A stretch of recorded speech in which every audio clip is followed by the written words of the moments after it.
I love it. Hey, everybody. Thanks for joining us for our first, the Foxton, our CyberFOX community call. I'm here with Wes. I'm here with Adam. Thanks for everybody for joining and hopping on. Super excited for this. We've been looking for this for quite a while. It's something we've been wanting to do. So thanks for joining us. To kick it off, let me share my screen here. You know the process. Let's see. Here we go. Yeah, I feel like we need some like intro music or I something know, to kick this I thing know. off. Or like the fox entry, running yeah. across or something. That'd be kind of Or funny. like like Sandman. Yeah. Welcome to the jungle.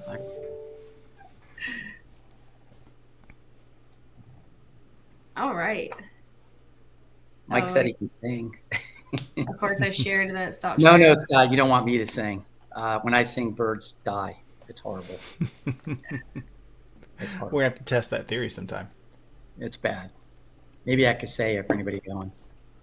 Yeah. All right, there we go. Can you see it? We're good. All right, the Foxton. That is what we're calling our awesome CyberFOX community call. So just to kind of give you an agenda, like what you can expect today. We'll kind of go over who we are, who is CyberFOX, why a community call, what to expect from these calls, and Wes is going to jump in to information about the NIST framework, and then some things coming up within our community. So to kind of kick it off, who are we? So I'm Danielle. I am the Community and Events Director here at CyberFOX. I've been here for about a year and a half. Before that, I was in education for quite a while as well. And absolutely love working in this industry. I love getting to know the community and seeing you guys, whether it's in person at events or online. Absolutely love it. So that's me. Adam? Yeah, I'm Adam Slutskin, co-founder of CyberFOX, and a lot of y'all know me from other entities like ConnectWise and LionGuard and just all the other companies that I get to work with, and been in the MSPs world starting in 2007. And it's just been amazing to watch our channel grow and become what it is. And I always say, back in those days, nobody outside our industry could even spell IT services management, or my favorite one, they couldn't spell MSP. They sure can today. Yeah, they can today. That's so true. Well, hey, I'll go next. You got Wes Spencer here too. Super excited about this call. And what all we're going to be doing from now until the kingdom come, I suppose. But I'm a cybersecurity nerd, have been my whole career. I am the Vice President of Security Strategy at CyberFOX. Love working with partners in security, helping you just get through that journey. We know it's hard. We know it's confusing. We know it's always changing. And I love helping folks, whether you're an MSP or you're just an IT company on today. We just, or IT person today. Just glad to be with you and excited to just jump in and we just know that we care about you, and this is a way of saying it and proving it, and it's a way of us just being there to answer questions you have and help you out in our journey, because we're all in this together. Yes. And I see a lot of you guys have already started introducing yourselves in the chat. If you haven't already, go ahead and throw your, say hi in there and where you're from and a little bit about yourself if you wanted to. Again, this is a community that we're building together even more, and that's a big part of getting to know you guys. So that's who we are, and who's CyberFOX? Adam, I'll toss that to you. Yeah, I mean, just real quick, that is what we are. We are a cybersecurity company, and started with an idea in 2020. I was still helping build out LionGuard, having an amazing time for all of those that also have LionGuard. And called Dave Bellini one night, one of the companies I had worked with, Password Boss. They had called me and said, hey, we're thinking about selling, and I had this eureka moment. I called Dave and said, let's build one last cool company together. And we acquired Password Boss that only had a few customers at the time. And then about, I think a year or so after that, Auto Elevate, founders who I'd worked with from pre-launch as an advisor and investor, called me and said, hey, we think it's a good time to sell. And I called Dave and said, let's acquire Auto Elevate and let's really build something special, as far as cybersecurity company, focusing initially on identity and access management. We continue to innovate, roll out new things. And then, we know that many of you that are our partners know we rolled out auto blocking and just-in-time admin login. to further, enhance Auto Elevate. And then coming up next is our DNS security product that should be out. If I put dates, I always get in trouble. So we'll say sometime this quarter, and then sometime in, I'll say early Q3, we'll launch our security awareness and phishing simulation. Those are natively created. And really then, the only last thing I just want to say is we've always been very community driven. Certainly Wes, that's how we wind up together. And I'm so lucky and blessed to have him part of our team. And I think that's what we're trying to build. And even with this call, it's monthly recurring. If you have feedback on things you would like us to do, reach out to any one of the three of us. We do always listen. And we want this to be an amazing experience, not just for partners, but certainly it's open to anybody. And if it all went well, maybe we'll even be able to increase the frequency. But we thought a good place to start would be, hey, let's get our toe in the water. Let's get this first one done, and let's see where it takes us. So with that, anybody that ever has any questions, hit me up in chat. You already got questions, brother. Enrique is asking, what is the DNS product? We just want to talk about that real quick. Is that okay, Danielle? Yeah, let's do it. Well, I mean, familiar, it's, a competitive solution to other products that are out there, like a DNS filter or a umbrella, and that will be coming out. And, again, that's been in development for a while. If we wanted to overspeed, we could have put it out there already. But one thing I've learned from this channel and the ecosystem, listening to customers, before you rush out other stuff, can we kind of get the journey and some of those things that we've committed to with what we already have out there? And those commitments, certainly we are making with the enhancements to Auto Elevate, not only in features, but some of, cleaning up the architecture. And then, of course, we're the same thing, which we're very excited about. We are in the final stages of, some of you on this might even be doing our beta with our Password Boss, new version 6.0. And we're very excited about it. It is materially better than 5. So if you have 5 and you're ready for something, some of the improvements, stay tuned. We're very excited. And like I said, we just want to make sure we deliver on what we said we were going to do first. Then we can get into releasing some of these new things that we think will be a value add. Certainly, if you like working with us and a cybersecurity vendor, and you're looking to standardize some of those solutions, we really look forward to having that opportunity to talk to you guys about those things. But I don't want to lose getting to Wes, because he's the talent this call, and we have a lot of information to share. So if you can, Danielle, can we capture the questions, and I will follow up one-on-one with every one of you. Definitely. Awesome. So to kind of tag on to a little bit of what Adam spoke about is, why are we doing this? Like you said, we're going to start out with doing it monthly and may increase it as we go on. Continuing to build the connections. We see a lot of you guys, at events and such, but not everybody goes to events. What's another way that we can, build that connection with you guys? You guys are on the front lines. So kind of having that open conversation is part of our goal. And that kind of goes with the collaborative exchange and accountability. So not just us presenting, it's not just like a webinar. It's meant to be a conversation. We want to hear about your challenges, your successes, and what you're seeing in the field, and how we can, better learn from each other. Another part is educational insights. So it's a chance to learn more best practices and what we're seeing out there. And then the biggest part is empowering MSPs and IT pros. So we're committed to giving you guys the information that we're learning, and also ideally, again, exchanging that with you guys to learn as well. So that's kind of our mission for these calls with you guys. And then what to expect. All right, so we'll have some Q&A time. Again, that open dialogue, guest speakers, industry news, technology best practices, and then, of course, updates from CyberFOX as well. Anything to add on to that, Adam or Wes? The only thing I'll add, Danielle, is feedback, right? Like if there's, we'd love to hear is if 4 or 5 or 6 of you are all like, oh, I'd love to talk about this. Like that, we can do that on this community call. We can pretty much pull up anyone in the industry that we know. Between the 3 of us, guarantee we know them. We can talk about things that matter to you. We can, so we do see it being different every single month. Like we'll bring on some developers at some point and talk about some of the updates. Like we'll do those things, but also we want to hear from you. So give us your thoughts and feedback. That's to me what makes a community call thrive, is when you tell us some of the content you want to be talked Right. about. Nothing makes us happier than to hear that. Yes, and I'll share that email with you guys at the end of where to send those topic ideas. Of course, you can message us on LinkedIn, any of us, but as well, we'll have an email for you to share those topic ideas and what you guys want to talk about. All right. So jumping in for today, Wes, take us away with the NIST. Cool. Yeah, let's do it. So I'm actually going to open with a poll today because I want to kind of know where you folks are at. I just opened up a poll on security frameworks, and I'd love to hear back from you and get some votes from you on what kind of security framework you are using today. Maybe it's none. Maybe it is NIST CSF. Maybe it's something else. I'm a huge fan of the CIS controls.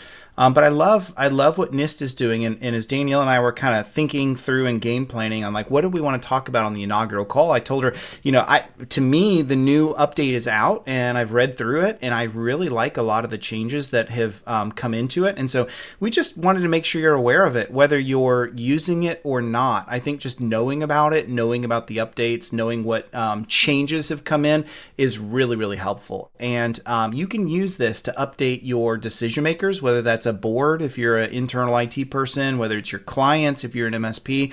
Like, I think it's important for you to just be aware of why this is a monumental change. And I think it's big, right? So first of all, let's just start here as the poll data is coming in. I want to get a few more votes. There's a whole bunch of you on that haven't given a vote yet. So just please do that here in a minute and then we'll show the results. The NIST framework is all about helping us know what true north is. Really, all security frameworks are about what true north is, right? We always, how many times do you see on Reddit, someone goes on, they're like, what's in your stack? What are you doing? What's your strategy like? What vendors are you using? And I know it's a great question. I know everyone wants to ask that question. But I think if we take a step back and we say, independent of the vendors, of which we're a vendor, why don't we take a big step forward and say, what does a good practice look like? And here's the analogy I use all the time.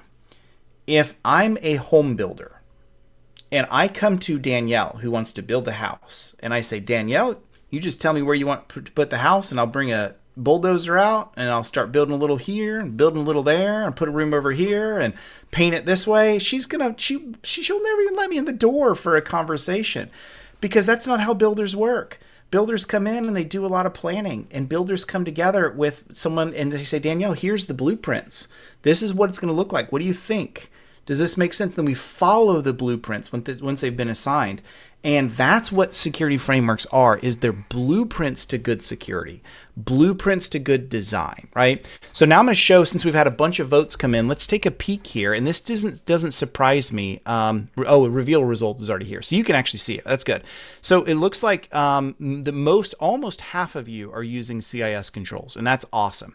About 5 on NIST CSF, 5 on nothing. And so I'm glad to know that there's nothing because some of you may be unfamiliar with it. 2 on ISO 27001, that's pretty cool, and then 1 vote on something else. So I want to get back to chat here if I may. Would you let me know, just give me some more feedback, those of you that voted. And sorry, Scott, I see that you said that it's off in the right and hard to find. Sorry about that.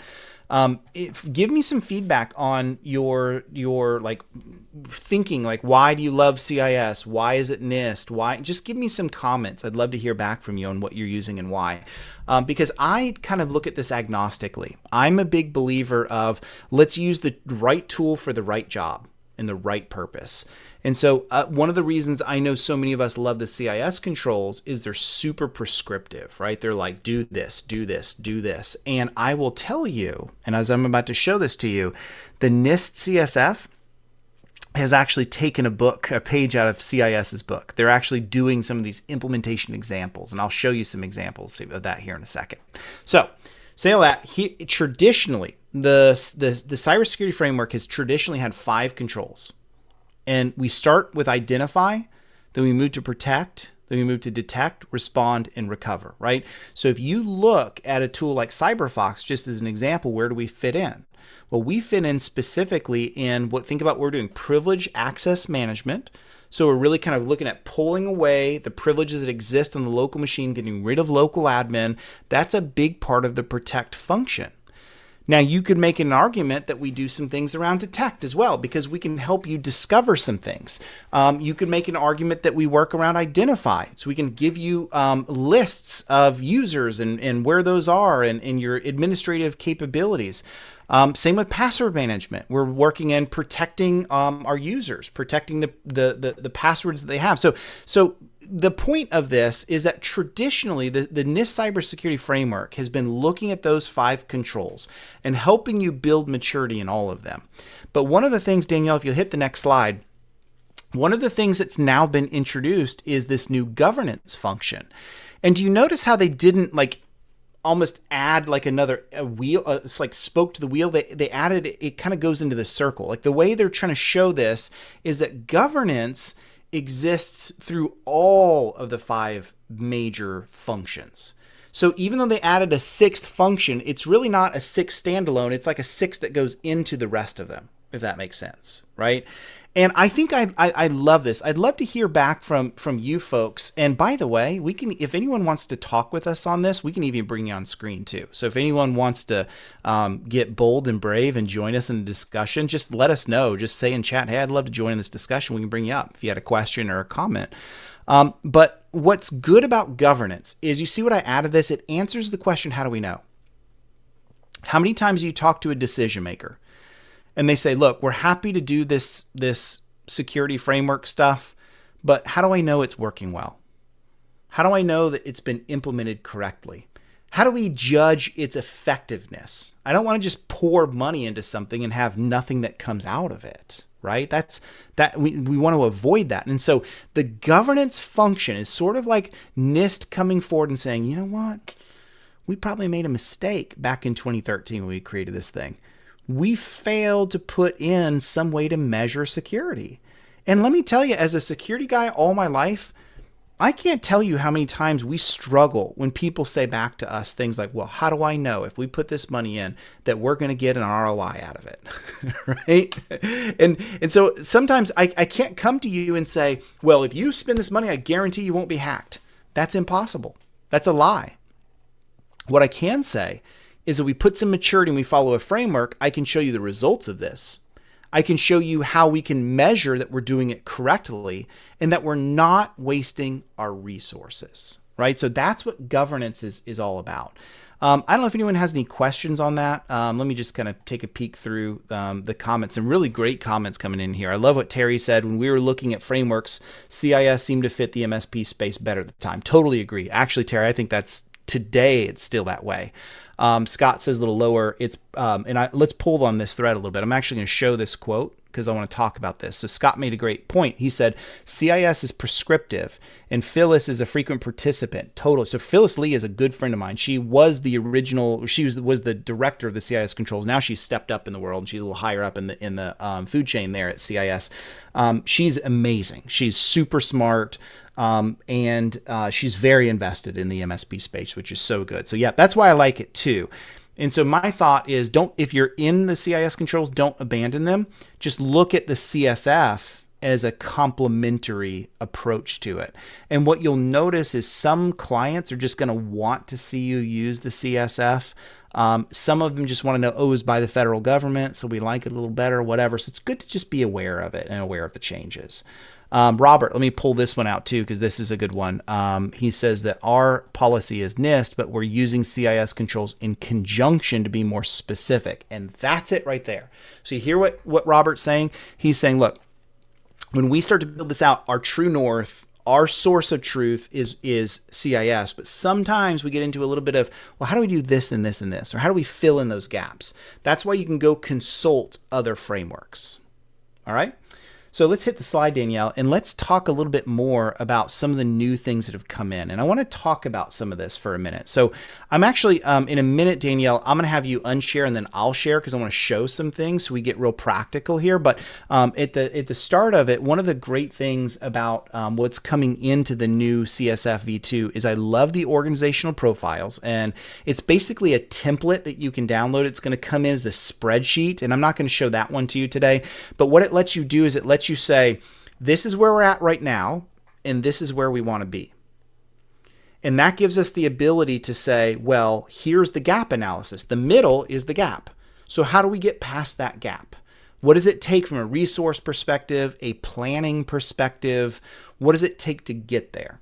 I'm curious to know from the folks today in the audience, what gap looks like for you. Like, are you working through some gaps? Do you have some of those gaps? How do you address gaps? What's the value of gaps? Like the ability to say to a decision maker, we got a gap and let's work on a budget to fix it.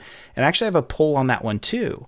I would love to know, let me make this one visible. And this is the second poll question. I want to know, how far along is your organization in your control maturity? And what I mean by that, I know it's a mouthful. What I mean by that is, if you're one of the ones that are working on a security framework, whether it's NIST, CIS, or something else, how far along are you? Are you all the way through it?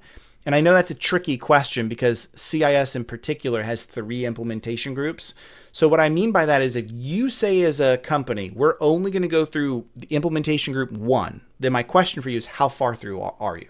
If you say we're going to do groups 1 and 2, sort of the intermediate level, how far are you in that? So you tell me what your goal is, and then I want to know how far you are into the goal. And I will tell you, please do not feel bad if you're less than 25%. That is really, really normal.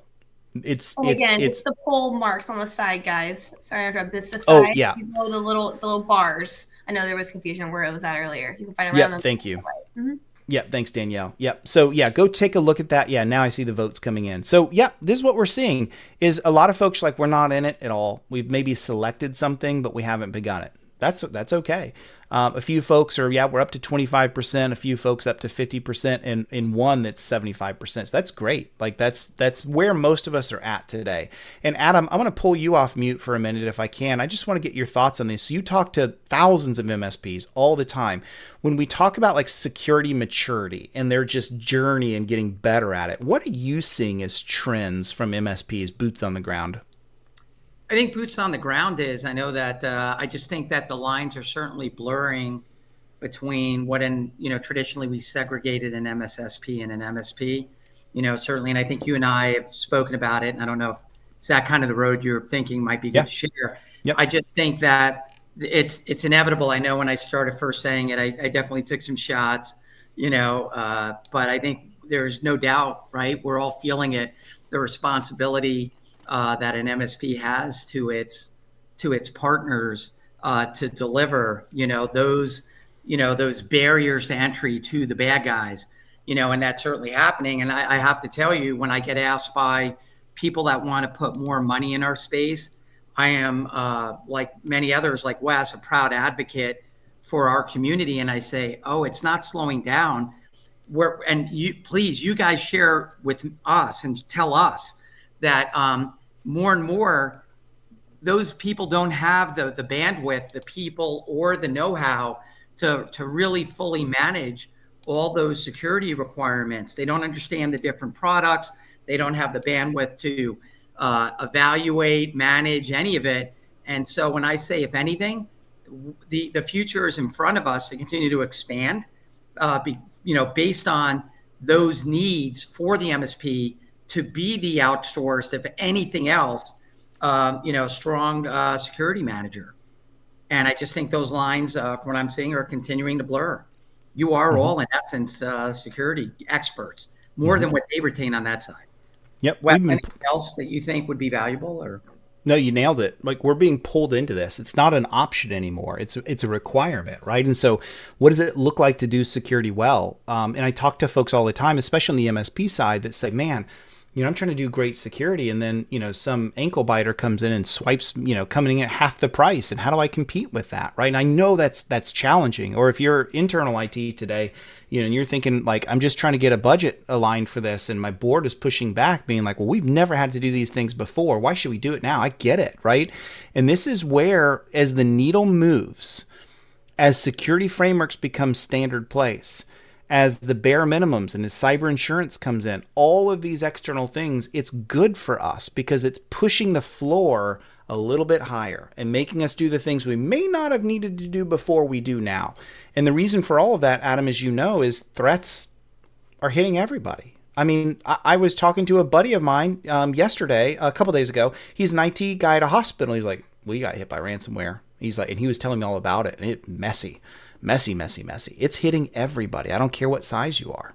Well, Wes, one thing that you did bring up that is another good point is when we talk about the ever fast changing world of cyber insurance, there's no doubt, and we're starting to see it in policies. We always encourage MSPs, please make sure you're reading the fine print in your client's policies, because a lot of them are starting to say if you don't have certain tool solutions in place, we reserve the right to basically not pay out on a claim.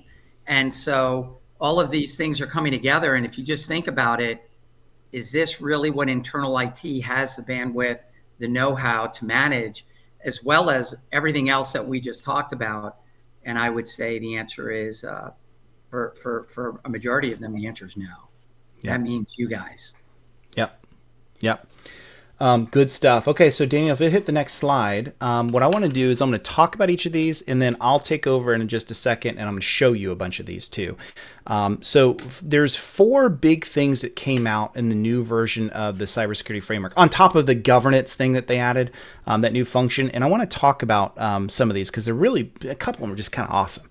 So one is organizational profiles. One of the things that they're working towards is, as we mentioned before, that gap analysis, right? Like, where are we at today as an organization? Where do we want to be? How do we report on that? How do we have accountability towards our decision makers? How do we get the support that we need from them on it? So we're gonna I think that's big. The community profile. So I call this birds of a feather. There's not enough of these that are out yet, unfortunately. But what's kind of good about them, and I want to see more come out, is, let's say I'm a bank. Let's say I work with banks. What do banks do when it looks like, what's a standard approach for what security controls and security maturity should exist for banks or healthcare or CPA firms or manufacturers, whatever it may be? What is that? And what does the standard look like? That's one of the best things I think we can do as an organization, because sometimes when you get resistance from someone that's a decision maker and they're like, we're not doing this, one of the best ways to get them to say, maybe we will do this, is all of a sudden they realize, I'm not doing all the things that everyone else is doing. And let me tell you, if there's one thing a decision maker does not like, is being off kilter from everyone else, right? This herd mentality is a big, big deal. So I'm going to show that to you. And then this is big, the implementation examples. I'm going to show you this one as well. They're finally getting better at where CIS has been strong forever, which is, how do I do this confusing thing? So often they talk about all this stuff of like, do this. And you're like, yeah, but how do I do this? So we're going to talk about some examples. And then the coolest one is the SMB Quick Start Guide. And I'm telling y'all, if you haven't seen this, go start paying attention to this, because you can build a lot. If you're an MSP, you can use this Quick Start Guide to build some of your own. Like, you can do webinars for your clients off this. You can include this in your risk assessment process. So you can say, hey, when we're assessing you as a new client of ours, we take some of the federal government recommendations for small businesses and we make sure we map that in.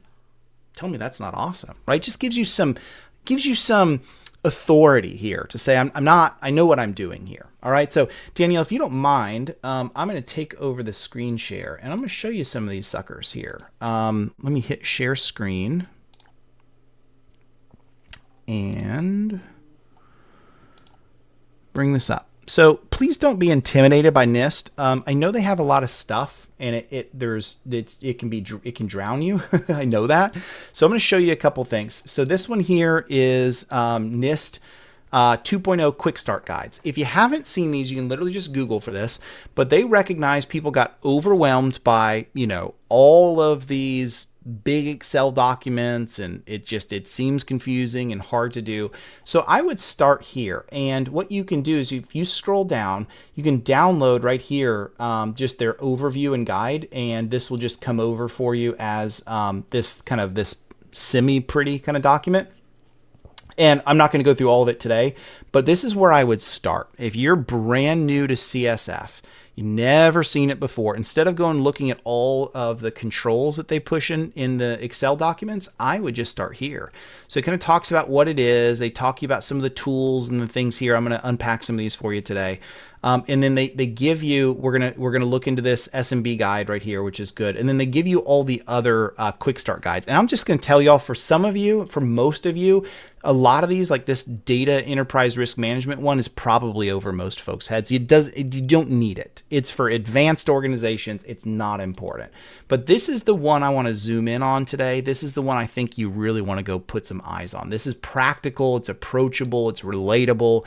And it has a lot of things that you need. And then what they do here is, I would encourage you to go read these. They're a bit dry, of course, but it's really going to unpack what each of those functions are all about. What is the governance function about? What is the identify function about, right? So they're going to go through all of those so you get a good feel and flavor of what each of those are focused on. And see how short that is? It's going to be a quick read for you that really will get you up to speed a little bit more. So the next one I wanted to show you is this, the NIST implementation examples. Once again, you can just Google for this if you want to see it. Oh, did it switch over the tab? It looks like I may be only sharing a tab. Let me redo this. Screen. Yeah, I need to do a whole window. Sorry about that, everyone. There we are. Okay, cool. So this one here, you can just search for NIST 2.0 implementation examples. And I want to talk about this. I want to show you how much better this is becoming. So let's take governance, right?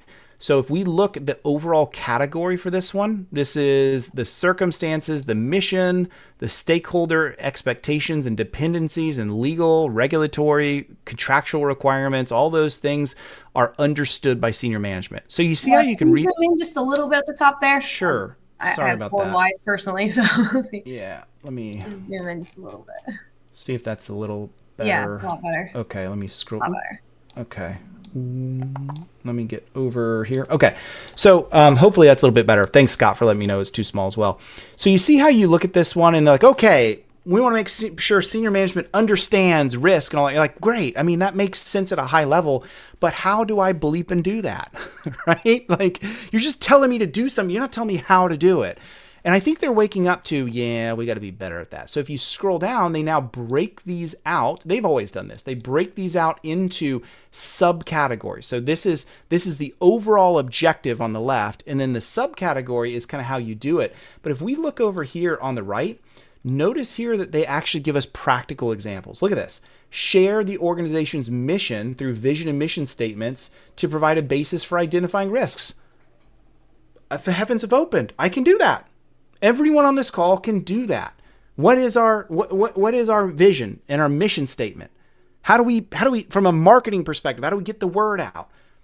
And then notice the next one. Identify relevant internal stakeholders and their cybersecurity related expectations. Oh, so I can say, Adam, I'd love to talk with you, as the chief revenue officer about cybersecurity. And if we ever had a cybersecurity attack, how do you think that might affect revenue for us? And now I've got a conversation with Adam. I can talk to him about these things. I can write some of these things down. I can start to get it. And then they talk about external stakeholders. So who are some of our key folks outside the organization? If I'm a bank, I probably have regulators that I want to talk to. So now I can sit down and I can say, or clients, I can pull up some of my favorite clients and say, let's talk about privacy. See how they mention privacy expectations. Here are the things that we're doing to protect your data. Does this make sense? Do you agree with this? Do you have any concerns? Are we doing a good job protecting it? We can actually have conversations. So I'm not going to go through every single one of these, but you see how the heavens open up on this? Let's just pick another one at random. Let's go down a little bit and get out of governance. And let's pick something. I'm truly going blind here, fellas and friends. Let's just pick, there's still an oversight. I want to get down to something. Okay, here we are. Let's pick awareness training. Everyone knows about awareness training. This will be a good one, okay? So awareness training. The organization's personnel are provided with cybersecurity awareness training so that they can perform their cyber-related tasks. Once again, cool, but how do I do it? Get practical, right? So if I scroll over here and I take a look at the first subcontrol, personnel are provided with awareness training so that they have the knowledge. And then it tells me examples of this. Provide basic cybersecurity awareness training to employees, contractors, partners, suppliers, and all others. Oh, so I might want to think about this like not just my own employees, but a lot of other people that are involved in my supply chain. I might want to say to them, hey, are you guys doing cybersecurity training? If not, we're going to require that you do it if we're going to stay as a client of yours. Well, you have 6 months and we want to make sure you're doing it, right? Or another one, train users to recognize social engineering attempts and other common attacks. And how do they report attacks and suspicious activity? How do we make sure they comply with acceptable use policies? If you scroll up, there's mention of that. See how they're really getting granular for the first time? And I don't know about you, but I feel like I can take this and I can do it. So now I can track this and I can build a spreadsheet, or if I have a risk management tool, I can now track this and say, are we doing each of those things? Those are examples that let us see the litmus test of what it should look like. Does that all make sense? Adam or Danielle, any thoughts or questions that come to your mind in this? No, I mean, no, I don't think so. Not for me. Danielle? No. I was looking at the chat. I didn't see anything in there. Guys, feel free to that's put what I some was stuff in looking there. at. Yeah. Yes, I see great examples, Wes, from Scott. Yeah. Yeah. Cool. Awesome. So this is what I would do. When you get stuck on something, it's all searchable, right? I was looking for our privilege and access management stuff, right? So here it is. Like here, again. So if you get stuck on something and you find yourself in a conversation at your MSP of like, how do we do that thing? It seems a little vague. This is it for you. All right. These implementation examples, these are it for you. Scott checking in, training and awareness, because cybersecurity isn't a technical problem. It's a people problem. Yeah. Well said. Well said. Okay. So the next one I wanted to show you is this one here, this examples of community profiles. Now, this is one we're going to have to give NIST a little bit more time to start develop more on some of these. And by the way, I know the folks that build this. So if anyone ever wants on a community call sometime, we could bring them on if you ever want to talk to these folks. One of them is my friend Harry Perper. He's over at NIST and he's attached into the NCCOE. It's National Cybersecurity Center of Excellence, I think is what it stands for. And they're working to provide these community profiles. So if we pull these up, I'm actually just going to open this one here. Unfortunately, there's only 2 right now for NIST 2.0. So, but they're working on more. So I would love to see a day when they have one for MSPs. They have one for CPAs. They have one for manufacturers. I would love to see that day come in. But what's cool about these is if we take a look at this this profile for the financial sector and we click OK on it, it's going to take us in over here. And this kind of lets us come into, it's a nonprofit called the Cyber Risk Institute. And what they have done is they've created, and I'm not going to download that, you can do this on your own, but they've created a profile, like a bunch of banks got together and said, this is what it should look like if you're a bank. I think that's wonderful. I think that is a great way for us to all flock together and sort of move together. And so I'd love to see one day a bunch of MSPs get together and say, we're going to put a true north, we're going to build, and we're going to get this into the NIST documentation as an implementation example. I think that'd be one of the coolest things that could ever be done. So just keep an eye on this. There's not much to show today because the new NIST 2.0 has just been kicked off. They're working towards more community profiles. But I think this is a powerful way to sort of kill out the whole, well, why should I be doing this thing, right? We're all doing this thing. And if you're off against, you're not following line, got to kind of wonder if you're doing the right things here, right? So I'm a big fan of this. Last one I wanted to show you, and we're going to park on this one just a bit more, is this remember we were talking about the small business quick start guide? This one's awesome, my friends, and I really want you to take a look at this, okay? So this right here is, and it's super wordy. So what I would not do is I would not print this off and give it to your small business, your decision makers. If you're small business today and you have a board, I would not give them this. It's too wordy. What I would do is use this and create your own version of it. Turn it into PowerPoint slides.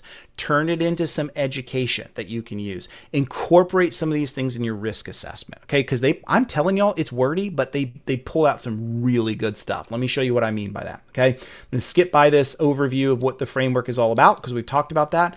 So notice here in the govern function. So they take each function in the quick start guide and they tell you what matters. And there's some really awesome things over here. Okay, so it tells you what we're trying to understand, what we're trying to assess, what we're trying to prioritize and communicate. But over here, I love this. Look what they do here. Let me zoom in a bit more because I know it may be hard to see. All right, there we are.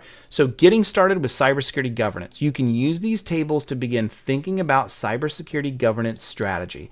And they set right here at the beginning, our business mission statement. You should already know that. Why do we need to know the mission statement for cybersecurity? Well, think about it. Let's say I'm a university. My mission statement is to educate all students and transform lives in Central Florida. Right? I'm just making that up. Well, now that I know that's my mission, what could stop that from happening? Now I need to know what cybersecurity threats could affect our mission from being accomplished. We should tie cybersecurity strategy into the mission of the organization. That's why we ask the question. And that's why this follow-up question comes in. What cybersecurity risks may prevent us from achieving this mission? You see how much better of a conversation that is to our end users? Scott is nailing it right here. To align with the business outcomes, business objectives. When we talk about cyber, that's what it's about. It's not about, do you have the coolest firewall with the best threat intelligence? They don't care about that. What they care about is what could stop my mission statement from being effective. What cyber threats could stop it? When you talk about that, that's a boardroom decision. That's a boardroom discussion. That's something that decision makers say, come in here, sit down and tell me more. Because I am scared about that. I don't care about the latest, greatest whiz-bang whatevers. I just don't. That's what I care about. So then over here, we can document our requirements. What are our legal requirements? What are we mandated to do? As a bank, I have to protect customer information and transaction data and the integrity of it. If I'm healthcare, my patient client data is the most important thing I've got to protect.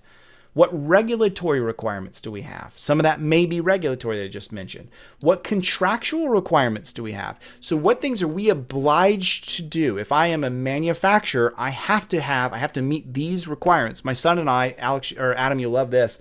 Last year for his birthday, we were in Kentucky and we went to the National Corvette Museum and the Corvette factory. It was so cool to see. They had the new Z06s on the line they were producing. This is a year ago, right? And it's so cool to see it. And I was asking the guy, the tour guide, I'm like, so what happens when your factory stops? He goes, oh, we don't stop.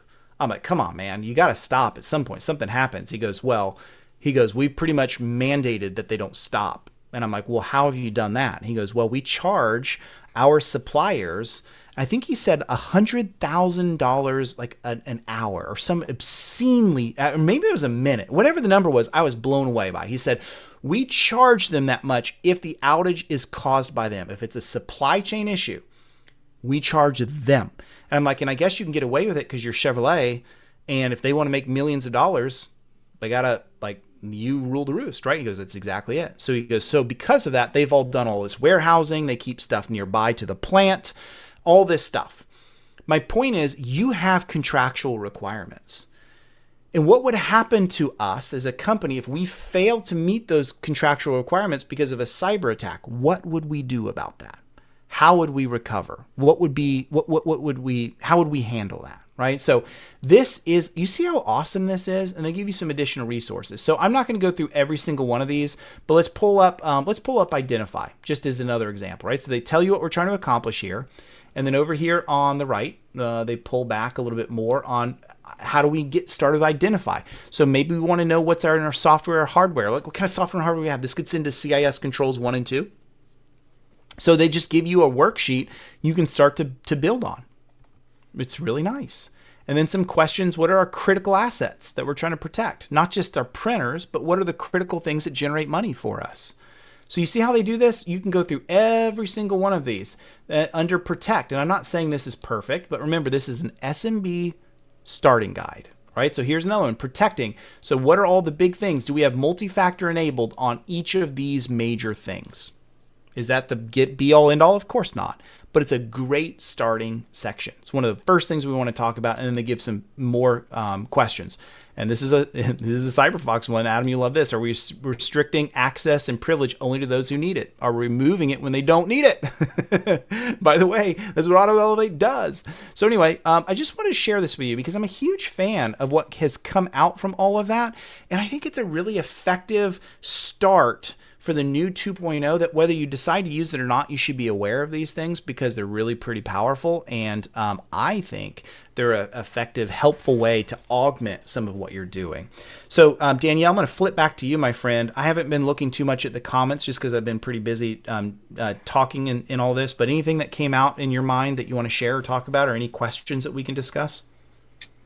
No, I was looking back at Scott made some good points, like you said earlier, about to align with the business, their objectives. I know Adam had to drop. He had another call, but like he said, we can pull we pull our CTO, pull any department in.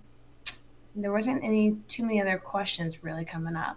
Cool. If you guys have any questions, definitely jump them in there and we'll bring them up. I do want to just read Robert's because it's great. It's a huge differentiator if you can speak to these with clients and prospects because it's addressing the client's needs by discussing their compliance needs and requirements of the business in their vertical. It's exactly it. The problem is that most MSPs are not proficient because they're too busy trying to pay the bills and win business any way they can. If they can get these implemented, the quality of the clients improve because the companies requiring these things are already more mature and understand their costs to the services needed to be compliant. Exactly right. And I always feel for the new MSPs that are getting started, right? And they're really trying to, like, any business is good business, but a lot of times you're not well aligned on this. And this is why you talk to a lot of MSPs. I was talking to Dustin Bolander from Clear Guidance out of Austin. He said, now that this is my second MSP, he said, I've learned the mistakes of my first one. He said, we exclusively go after investment companies and law firms, and that's all we do business with. That's like 95% of our book.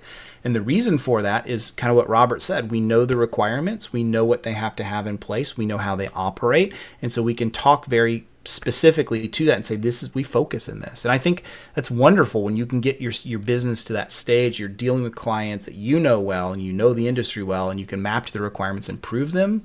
That really communicates value.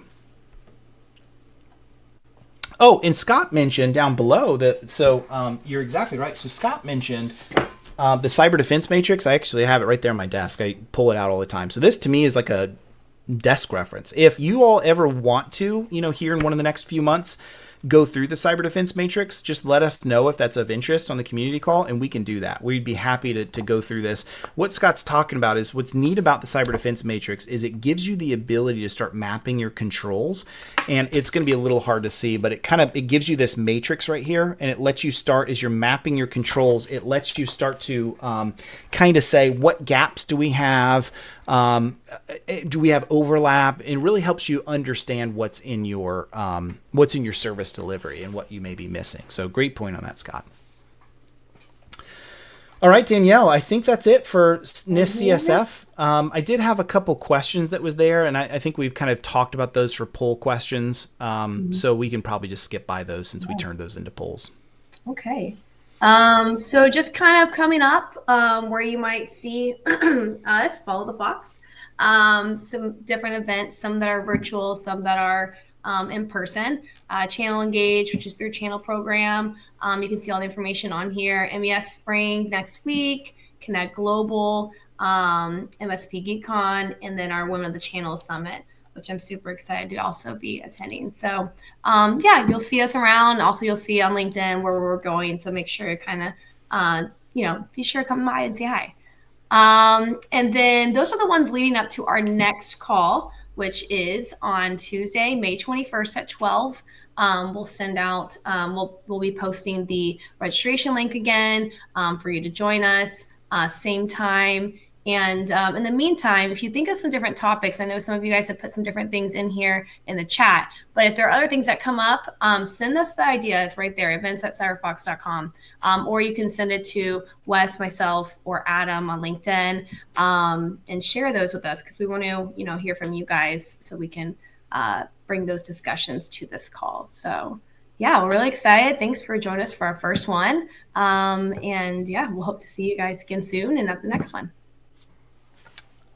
Thanks, Yeah. Danielle. Anything else? Yeah. Yeah, and last thing I'll just say, Danielle, you nailed it. Let us know. Send us an email. Tell us what's good and bad. Let us know other things you want to see covered. It's wide open, so there's so much that we can do. We just want to hear from you, and we want to make sure that this is an hour well used on your behalf. And the other thing you can do, share this with your folks, share this with your teams. If you're the main person that knows CyberFOX well and works with us, great. But invite your other folks in. Do a lunch and learn. One of the reasons we did this around that lunch hour is we'd love for you to just jump in the conference room, a bunch of folks, grab lunch for everybody, and let's all join in together on this party. And we're going to work on some party music whenever we open for next one. Yes. Yes. Even if it's Adam singing a little bit. Exactly. All right. Thanks, guys.